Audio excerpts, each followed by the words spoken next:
ഇയാളുടെ ബോഡിയിൽ ബ്ലഡ് ഇല്ലാന്ന് മനസ്സിലായില്ല, അതുകൊണ്ടാണ് 2 വട്ടം കുത്തിയത്. അങ്ങനെയൊന്നുമില്ല, അവർക്ക് എടുക്കുന്ന 3 കുത്ത് കുത്തിയിട്ടുണ്ട്. ഇവിടെയാണ് ആവശ്യമില്ലാത്ത ഒരു കുത്ത്, അവിടെ നരമ്പും കിട്ടിയില്ല, ബ്ലഡും വന്നില്ല, പിന്നെ എടുത്ത് പിന്നെ ഇവിടെ കുത്തി. Good morning guys, welcome to our new vlog. ഇന്നത്തെ മെയിൻ പരിപാടി എന്ന് പറയുന്നത് ബ്ലഡ് ടെസ്റ്റ് ചെയ്യാൻ കൊടുക്കുക എന്നുള്ളതാണ്. ഇന്നലെ പോയി ഫെയിലിയറായി തിരിച്ചു പോന്നു. കാരണം 10 മണിക്ക് പോയി കഴിഞ്ഞാലും ബ്ലഡ് എടുത്ത് ടെസ്റ്റ് ചെയ്യൂലല്ലോ, പോരാത്തതിന് സൺഡേ കൂടി. അപ്പോൾ ഇന്ന് എന്തായാലും ബ്ലഡ് ടെസ്റ്റ് ചെയ്ത് എന്താ അവസ്ഥ എന്ന് നോക്കട്ടെ. ഫുഡൊക്കെ പൊതിഞ്ഞെടുത്തിട്ടുണ്ട്.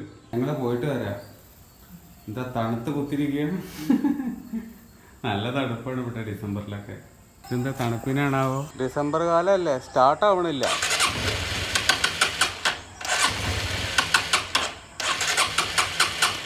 തണുത്തു പോയി. അങ്ങനെ ഞങ്ങൾ ഹോസ്പിറ്റലിൽ എത്തിച്ചേർന്നിരിക്കുകയാണ് ഗൈസ്. ഇനി രജിസ്റ്റർ ചെയ്യണം, ബ്ലഡ് കൊടുക്കണം. ഫസ്റ്റ് റൗണ്ട് ബ്ലഡ് ടെസ്റ്റിന് കൊടുത്തു. ഇനി ഫുഡ് കഴിച്ചിട്ട് രണ്ടാമത്തെ ടെസ്റ്റിന് പോകണം. ഞങ്ങൾ ഇതാ മോർണിംഗിൽ ഫുഡൊക്കെ കഴിച്ച് കഴിഞ്ഞു. ഇനിയിപ്പോൾ സെക്കൻഡ് ടൈം ഫുഡ് കഴിച്ച് കഴിഞ്ഞു. ഇപ്പോൾ കൈ കഴുകാൻ പോവാണ്. 11:15 വരാൻ പറഞ്ഞിരിക്കുന്നത് സെക്കൻഡ് ടെസ്റ്റിന്. ഇപ്പം ഞങ്ങൾ ഇവിടുന്ന് പുറത്തിറങ്ങി കഴിച്ച് ഒരുപാട് സമയമാവുമല്ലോ, അതുകൊണ്ട് ഞങ്ങൾ പാക്ക് ചെയ്തിട്ട് വന്നിട്ടുണ്ട്. ദോശയാണ്, എന്താ പറയുക, ചെറുപയർ ദോശയും സാമ്പാറായിരുന്നു. പാക്ക് ചെയ്തിട്ടുണ്ട്. ഇപ്പം കഴിച്ച് കഴിഞ്ഞു. 11:15 സെക്കൻഡ് ട്രിപ്പും പോകണം.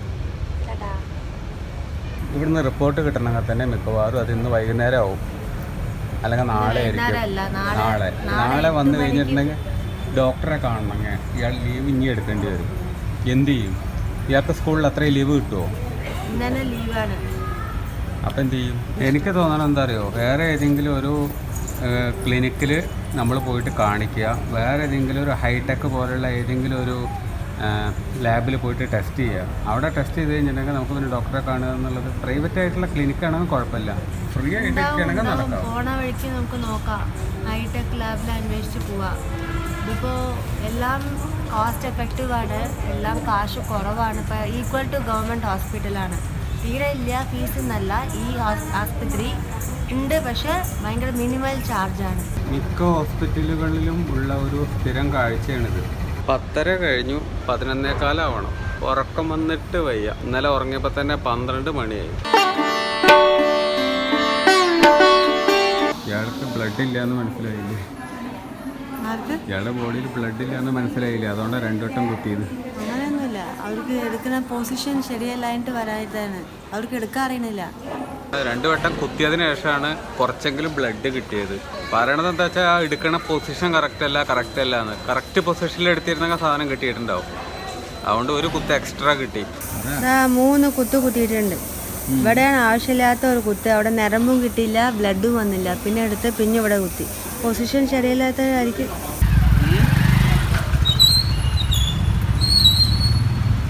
വെയിലാണ് guys. Bread halwa, full sweet bread halwa, നല്ല ടേസ്റ്റ്. അത് കഴിക്കില്ലല്ലോ. ഞാൻ തൊടില്ല, ടേസ്റ്റ് മാത്രം ലേശം ഇത്തിരി.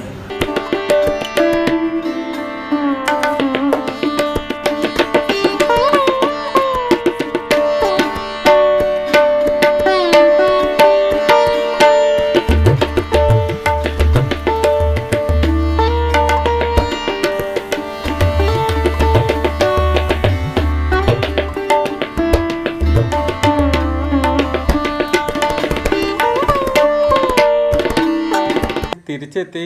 ഏകദേശം 2:15 ഇപ്പോൾ നേരം. എനിക്കതിന് നാളെ പോയിട്ട് ചെക്ക് ചെയ്തിട്ട് അതിൻ്റെ റിസൾട്ട് അറിയുള്ളൂ. എന്താ അവസ്ഥ, എന്തെങ്കിലും അസുഖം ഉണ്ടോ എന്നുള്ളതൊക്കെ അപ്പോഴേ അറിയുള്ളൂ. അതുവരെ ഒന്നും അറിയില്ല. രാവിലെ പോയതിൻ്റെ കഥ എന്താ അറിയോ? രാവിലെ പോയത് ചെക്ക് ചെയ്യാൻ വേണ്ടി പോയതാ. ചെക്ക് ചെയ്ത് പോന്നു. എത്ര വട്ടം നടക്കണം? അപ്പം പിന്നെ നാളെ പോയിട്ട് വാങ്ങിയിട്ട് പിന്നെ ഡോക്ടറെ കാണണമെങ്കിൽ പിന്നെ നേരം വഴുകും. അപ്പോൾ വൈകുന്നേരം കാണാൻ വേണ്ടി വേറൊരു ക്ലിനിക്ക് കണ്ടുപിടിച്ചിട്ടാണ് ഇപ്പോൾ പോന്നിരിക്കണേ. ഇതവിടെ കൊണ്ടേ കാണിച്ചു കൊടുത്താൽ മതി, വേറൊരു കുഴപ്പമില്ല. അപ്പോൾ വീഡിയോ ഇപ്പോൾ ഇവിടെ എൻഡ് ചെയ്യാണ്. ഇന്നത്തെ വീഡിയോ നിങ്ങൾക്ക് ഇഷ്ടമായിട്ടുണ്ടാകുമെന്ന് കരുതുന്നു. ഇഷ്ടമായിട്ടുണ്ടെങ്കിൽ ലൈക്ക് ചെയ്യുക, സബ്സ്ക്രൈബ് ചെയ്യുക. അപ്പോൾ മറ്റൊരു വ്ളോഗിൽ വീണ്ടും കാണാം. ബൈ.